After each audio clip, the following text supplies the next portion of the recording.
all the way here in my car, I was trying to figure out how I can share with everybody what it is to have Hanukkah and all its meaning.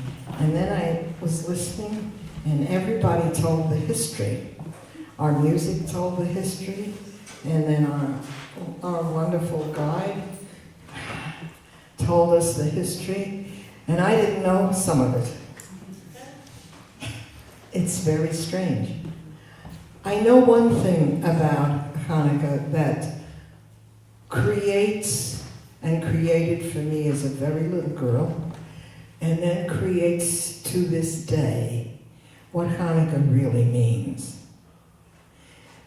When I was a little girl, for 8 days, my both grandmothers gave me a shiny, brand new quarter.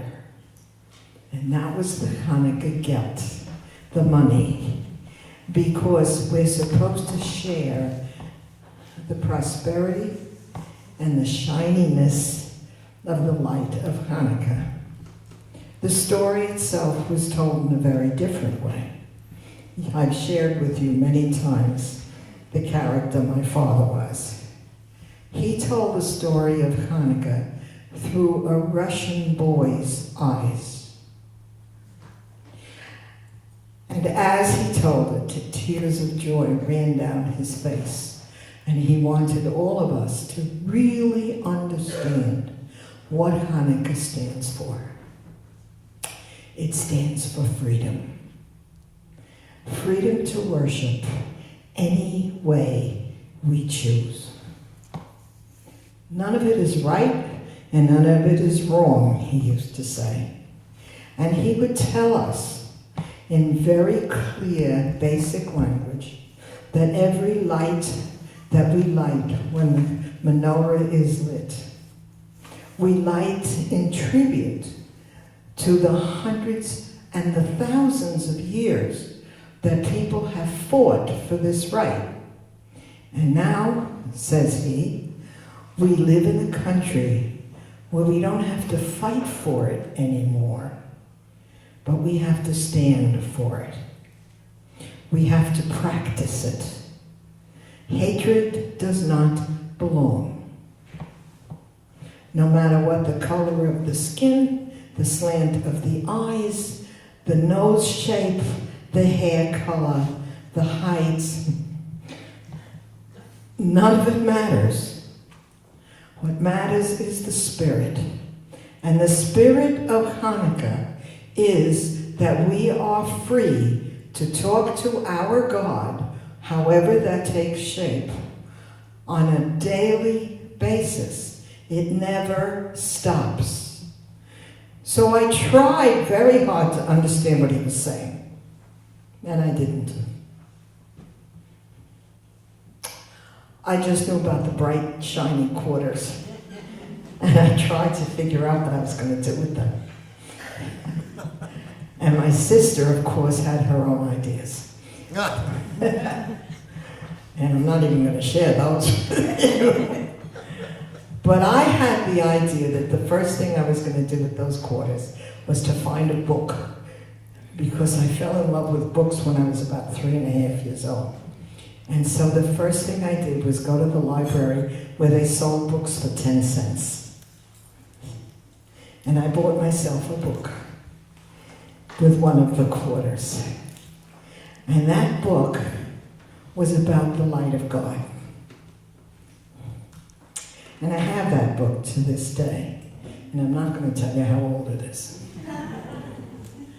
But this is a book that told me the story of what freedom is and why we must have it. And why living in this country, where nobody has to pull the shades when we light candles, is a very special place. When the Jacobees and the Maccabees and Judah all came together and said, I will not worship your way by being forced to do it.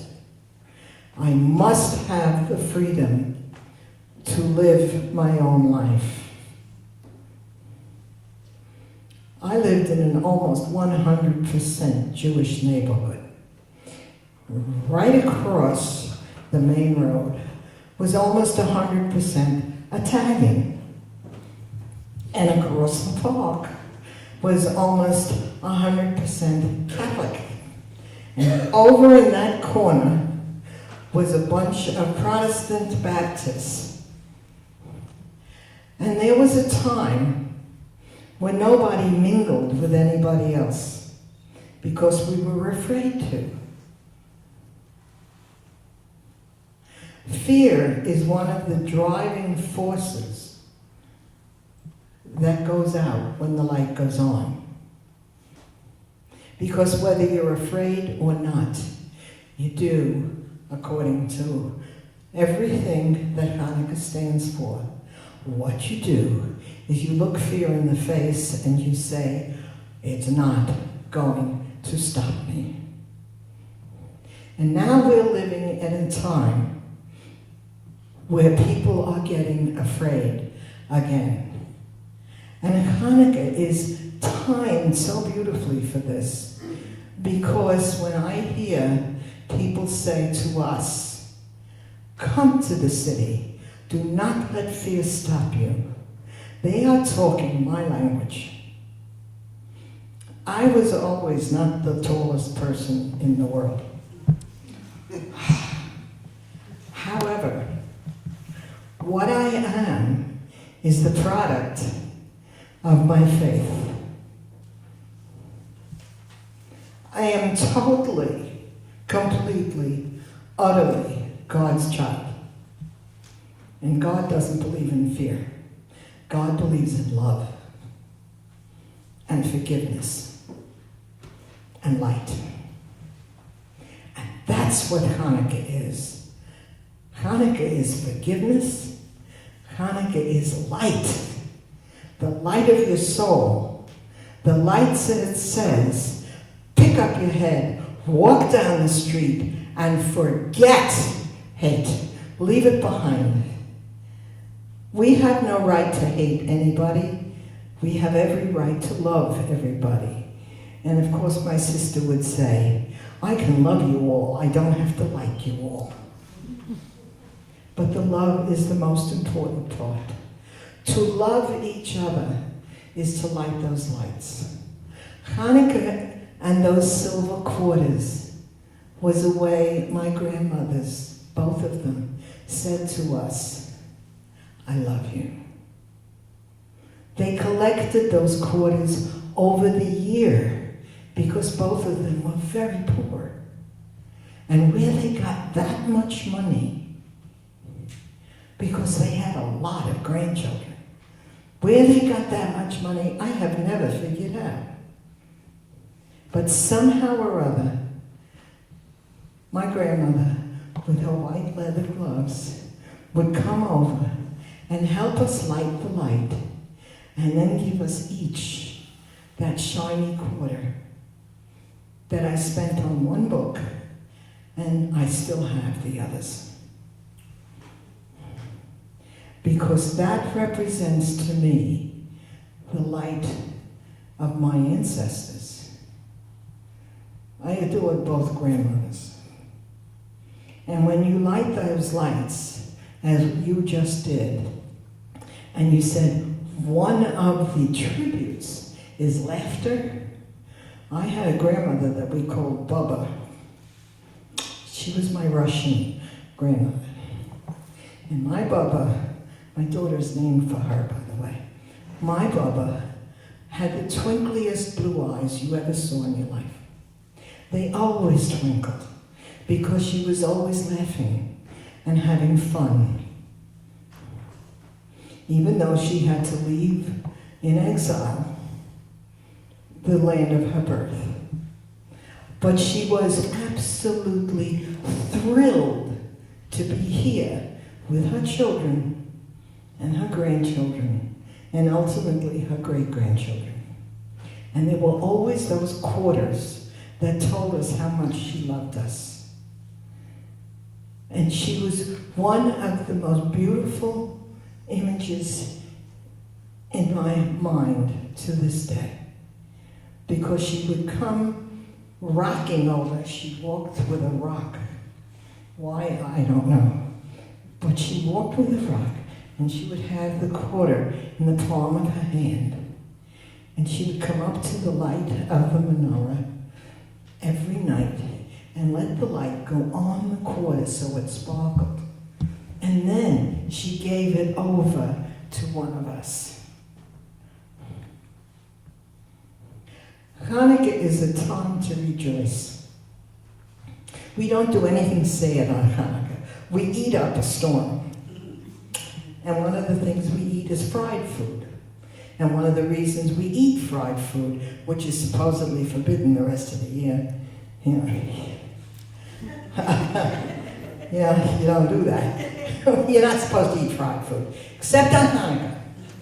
Everything gets fried, and it gets fried in oil as a recognition of how oil was the most important ingredient for Hanukkah, because God created a miracle for us. He lit the light of one day and made it last 8, so that the oil would continue to light what we call the eternal light. The eternal light stands for that light that hangs over the altar in a synagogue that never, ever goes out, because God's love never goes out.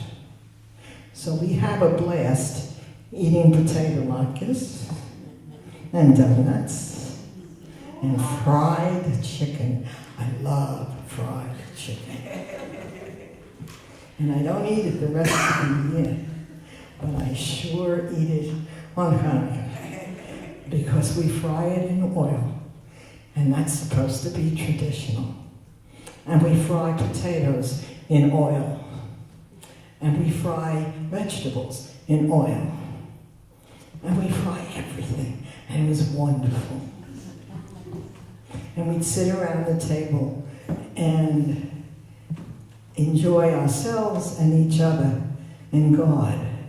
Because when we rejoice in His love, we light the light, not just the 8 days, and the 8 days, and the 8 weeks. When you light a light like that, Hanukkah teaches us something more important than anything else we could ever learn. And that is to laugh and to love. That's Hanukkah to me. Laughter and love.